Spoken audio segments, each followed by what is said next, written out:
दोस्तों, स्वागत है आपका टुडे न्यूज 9 में। आपके साथ मैं हूं मोनिस मलिक। जरा सोचिए, जिस मिट्टी ने हमें जन्म दिया, जिस देश ने हमें शिक्षा दी, सुरक्षा दी और सम्मान दिया, क्या उसकी वफादारी की कीमत कुछ सिक्कों में तोली जा सकती है? आज हम बात करेंगे एक ऐसे मामले की जो हर भारतीय के दिल को झकझोर देता है। हरियाणा की एक यूट्यूबर ज्योति मल्होत्रा, जिसके वीडियो लाखों लोग देखते थे, आज देशद्रोह के गंभीर आरोप में सलाखों के पीछे है। आखिर क्या ले जाता है किसी को अपने देश से गद्दारी करने के रास्ते पर? और हमारा देश जो हमें इतना कुछ देता है, क्या वह इस बेवफाई का हकदार है? चलिए इस सवाल का जवाब तलाशते हैं और समझते हैं कि देशभक्ति ही वह ताकत है जो हमें एकजुट रखती है।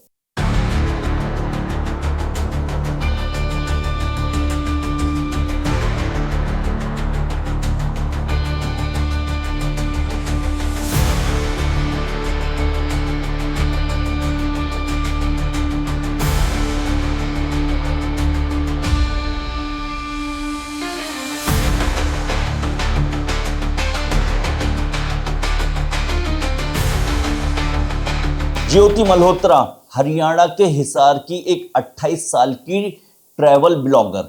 उनके यूट्यूब चैनल ट्रैवल विद जो, जिसके की 3.7 लाख सब्सक्राइबर हैं और इंस्टाग्राम पर 1.3 लाख फॉलोवर हैं। एक साधारण परिवार से ताल्लुक रखने वाली ज्योति ने कुरुक्षेत्र यूनिवर्सिटी से पढ़ाई की और लॉकडाउन में नौकरी छूटने के बाद यूट्यूब पर अपना चैनल शुरू किया। उसकी जिंदगी में लग्जरी और शोहरत की चाह काफी थी। 2023 में वह पाकिस्तान गई, जहां उसकी मुलाकात पाकिस्तान के हाई कमीशन के कर्मचारी एहसान उर रहीम उर्फ दानिश से हुई और यहीं से शुरू हुआ वह सिलसिला जो उसे देशद्रोह के गंभीर आरोपों तक ले गया। 17 मई 2025 को हरियाणा पुलिस ने ज्योति को गिरफ्तार किया। उस पर आरोप है कि उसने भारत के सैन्य अभियान ऑपरेशन सिंदूर और अन्य गोपनीय जानकारियां पाकिस्तानी खुफिया एजेंट अली एहसान और शाकिर उर्फ राणा शहबाज को भेजी। व्हाट्सएप, टेलीग्राम, स्नैपचैट जैसे प्लेटफॉर्म के जरिए वह इन एजेंट्स के संपर्क में रहती थी। इतना ही नहीं, ज्योति ने अपने सोशल मीडिया का इस्तेमाल पाकिस्तान की छवि को पॉजिटिव बनाने के लिए भी किया। उसके लैपटॉप और मोबाइल से संदिग्ध दस्तावेज बरामद हुए हैं और जिनकी जांच अभी जारी है। अब सवाल ये उठता है कि सिर्फ थोड़े पैसे के लिए या निजी रिश्ते के लिए या फिर शोहरत की चाह में किसी के प्यार में कोई भी इतना अंधा हो सकता है कि वह अपने देश से गद्दारी कर दे? देशद्रोह कोई साधारण अपराध नहीं है। इसके पीछे कई कारण हो सकते हैं, जैसे पैसों का लालच। ज्योति मल्होत्रा का मामला देखें तो एक बात क्लियर होती है कि एक साधारण परिवार से आने वाली लड़की जिसने लॉकडाउन में नौकरी खो दी, लग्जरी लाइफ की चाहत इतनी ज्यादा थी कि सोशल मीडिया को इसे हासिल करने का रास्ता बनाया। लेकिन क्या यह चाह उसे गलत रास्ते पर नहीं ले गई? दूसरा, निजी रिश्ते। कुछ लोग यह भी दावा करते हैं कि ज्योति का दानिश से एक आंतरिक रिश्ता भी था, लेकिन सच यह है कि निजी रिश्ते कभी कभी लोगों को गलत फैसले लेने के लिए भी उकसा सकते हैं। अब तीसरी बात जो होती है वो होती है जागरूकता की कमी। आज सोशल मीडिया का दौर है जहां विदेशी ताकतें प्रचार के जरिए युवाओं को प्रभावित कर रही हैं। ज्योति जैसे लोग जो लाखों फॉलोवर को प्रभावित करते हैं, ऐसी ताकतों के लिए आसान निशाना बन सकते हैं। और चौथी बात जो आ जाती है वो है वैचारिक विचलन।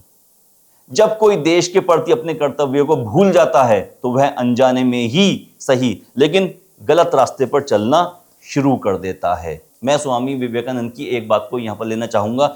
स्वामी विवेकानंद ने कहा था, जो अपने देश के लिए नहीं जीता वह जीता ही नहीं।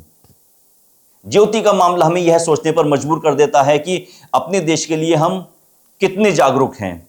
दोस्तों, जरा रुककर यह सोचिए, यह भारत, हमारा देश हमें क्या कुछ नहीं देता। वह शिक्षा जो हम स्कूल कॉलेजों में मुफ्त में या कम खर्च में प्राप्त कर रहे हैं, वह सुरक्षा जो हमें हमारे जवान सीमा पर अपनी जान देकर हमें वो सुरक्षा दे रही हैं, वह फ्रीडम जो हमें अपनी बात कहने और अपने सपनों को जीने का हक देती है, और वह सांस्कृतिक धरोहर जो हमें गर्व से सिर उठाने की ताकत देती है। हमारे सैनिक जैसे कर्नल सोफिया कुरैशी, जिन्होंने ऑपरेशन सिंदूर में आतंकी ठिकानों को नेस्तो नाबूद किया और सेना का चेहरा बनी, दिन रात हमारी रक्षा करते हैं, क्या हम उनके बलिदानों को भूल सकते हैं? भगत सिंह, सुभाष चंद्र बोस जैसे फ्रीडम फाइटर जिन्होंने अपने देश के लिए अपनी जान तक दे दी, और आज जब कोई ज्योति मल्होत्रा जैसे व्यक्ति देश की गोपनीय जानकारी दुश्मन देश को देते हैं, तो यह सिर्फ एक अपराध नहीं रह जाता, बल्कि उन सभी बलिदानों का अपमान है। मतलब ये महात्मा गांधी ने कहा था कि आजादी का कोई अर्थ नहीं रह जाता है अगर गलतियां करने की आजादी मिल जाए तो। देशद्रोह एक ऐसी गलती है जो पूरे राष्ट्र को खतरे में डाल सकती है। दोस्तों, ज्योति मल्होत्रा का मामला हमें एक कड़वा सबक देता है।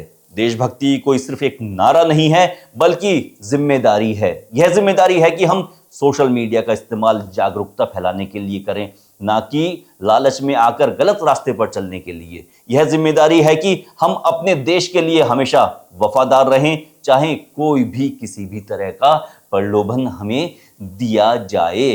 टुडे न्यूज़ 9 की तरफ से अपने युवाओं से एक अपील करना चाहेंगे कि हमारी आपसे अपील है कि अपने देश को समझें, इसके इतिहास को जानें, इसके लिए कुछ करें। अगर आप एक इन्फ्लुएंसर हैं तो अपनी आवाज का इस्तेमाल देश को मजबूत करने में करें, और अगर आप एक आम नागरिक हैं तो अपने छोटे छोटे कदमों से देशभक्ति को जिंदा रखें। आइए आज एक संकल्प लेते हैं कि हमारा देश पहले है और हमेशा ही पहले रहेगा। जय हिंद।